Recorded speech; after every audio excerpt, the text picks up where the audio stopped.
अस्सलाम वालेकुम। मेरा नाम फराज अहमद उसामा है और ये मेरा चैनल है digital computer science.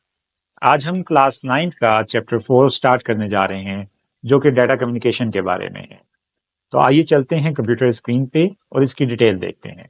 Chapter 4 is about data communication. इसमें हमारा पहला टॉपिक है डाटा कम्युनिकेशन का ही।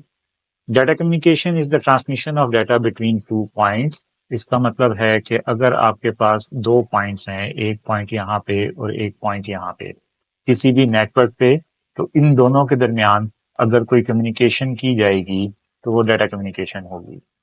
अब ये जो दो पॉइंट्स हैं ये कोई डिवाइसेस भी हो सकते हैं या ये दो पॉइंट्स कोई कंप्यूटर भी हो सकते हैं।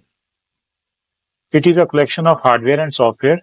इसका मतलब है कि हमारे पास सिर्फ और सिर्फ हार्डवेयर नहीं होगा इसका, बल्कि इसमें हमारे पास सॉफ्टवेयर भी इंक्लूडेड होगा। लाइक अगर दो कंप्यूटर्स हैं तो उन दो कंप्यूटर्स के अंदर उनका हार्डवेयर और सॉफ्टवेयर दोनों को इस काबिल बनाना कि वो कम्युनिकेशन कर सकें, इसके साथ कम्युनिकेशन पॉसिबल होगी, इसके बगैर नहीं होगी। An arrangement of hardware and software is required to perform it. अब अरेंजमेंट का क्या मतलब है? लाइक अगर हमने एक मोबाइल फोन, उसको हमने कनेक्ट करना है किसी दूसरे मोबाइल फोन के साथ, तो इसमें हमें क्या अरेंजमेंट करनी पड़ेगी? हमें चाहिए होगा कोई ना कोई वाईफाई, या हमें चाहिए होगा कुछ ऑप्शन ब्लूटूथ का, या इसके अलावा हम यूज कर सकते हैं इंफ्रारेड। तो उस ऑप्शन को अगर हम यूज करते हैं वाईफाई को या ब्लूटूथ को या इंफ्रारेड को, तो अब हम दो मोबाइल्स को कम्युनिकेट करवा सकते हैं, इसके बगैर नहीं कर सकते। तो ये जो कंप्लीट अरेंजमेंट है, इसके अंदर हमारे पास दोनों तरह से हार्डवेयर का भी अरेंजमेंट है और सॉफ्टवेयर का भी अरेंजमेंट है। इसके बाद हमारे पास टॉपिक आ जाता है कि basic terms of data communication. कौन कौन सी टर्म्स यूज होती हैं डाटा कम्युनिकेशन में? सबसे पहले इसके अंदर आ जाता है डाटा, फिर डाटा ट्रांसमिशन, फिर एनालॉग सिग्नल्स और उसके बाद डिजिटल सिग्नल। अब हम डिफाइन करते हैं डाटा को कि डाटा क्या चीज है। डाटा को आमतौर पे हम कहते हैं रॉ फैक्ट्स एंड फिगर्स। अब इसका क्या मतलब है raw facts and figures? Like अगर हमारे पास एक क्लास है, उस क्लास के अंदर हमारे पास कुछ स्टूडेंट्स हैं और हम चाहते हैं कि हम उनका नाम एक सीक्वेंस में लिखें, तो उसके लिए हमारे पास क्या ऑप्शन हो सकता है? हमारे पास एक ऑप्शन हो सकता है कि हम इसको लिख दें अल्फाबेटिकली,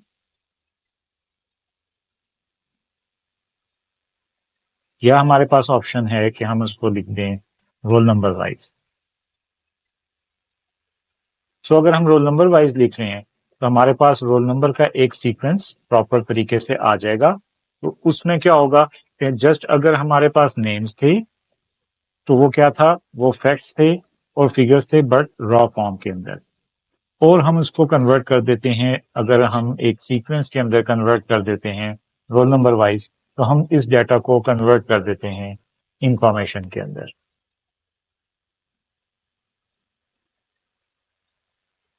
और इस इंफॉर्मेशन को हम दोबारा कंप्यूटर में इनपुट भी कर सकते हैं और दोबारा इस पे प्रोसेसिंग भी हो सकती है। So that is the raw facts and figures, और इसकी इंफॉर्मेशन बनाई जा सकती है। It can be provided to computers and as input. अभी जैसे हमने डिस्कस किया कि हम इसको कंप्यूटर में एज ए इनपुट दे सकते हैं।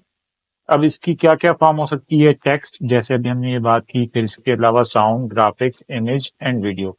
दैट मीन्स के इसको अगर हम एक्सप्लेन करना चाहते हैं डाटा को, तो इसके अंदर हमारे पास एनी फाइल फॉर्मेट, कोई भी फाइल फॉर्मेट हमारे पास आ सकता है इनमें से, या इसके अलावा भी अगर पॉसिबल होगा।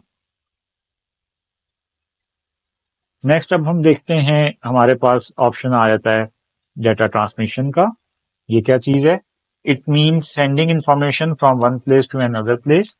अगर आप एक जगह से दूसरी जगह, या हम कह सकते हैं कि एक डिवाइस से किसी दूसरी डिवाइस के ऊपर, एक डिवाइस से किसी दूसरी डिवाइस के ऊपर इंफॉर्मेशन को आप सेंड कर रहे हैं, तो वो डाटा ट्रांसमिशन कहलाएगी। It can be termed as sending streams of bits और bytes from one place to another place. अब इसका क्या मतलब है स्ट्रीम्स का? लाइक अगर हम कोई ए करेक्टर सेंड करते हैं तो कंप्यूटर इसको किस में कन्वर्ट करेगा? 01000001 एंड 0। तो ये जो एक कंप्लीट ए का करेक्टर हमारे पास बाइनरी में बनता है, दैट इज 8 बिट्स, या हम इसको कहते हैं 1 बाइट।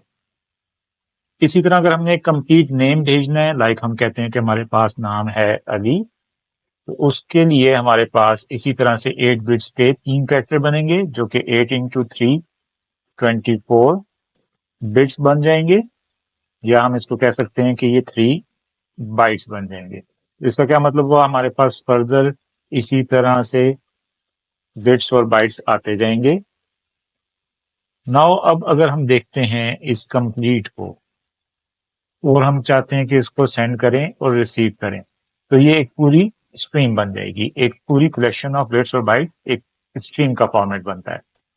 अब इसके अंदर हमें जरूरत होती है मीडिया की। मीडिया का मतलब है हमारे पास कोई वायर हो सकती है like copper wire, fibre optic, इसी तरह हमारे पास वायरलेस ऑप्शन हो सकता है लाइक सैटेलाइट कम्युनिकेशन। अब सिग्नल्स को हम देख लेते हैं, दो तरह के सिग्नल होते हैं, एनालॉग सिग्नल और डिजिटल सिग्नल।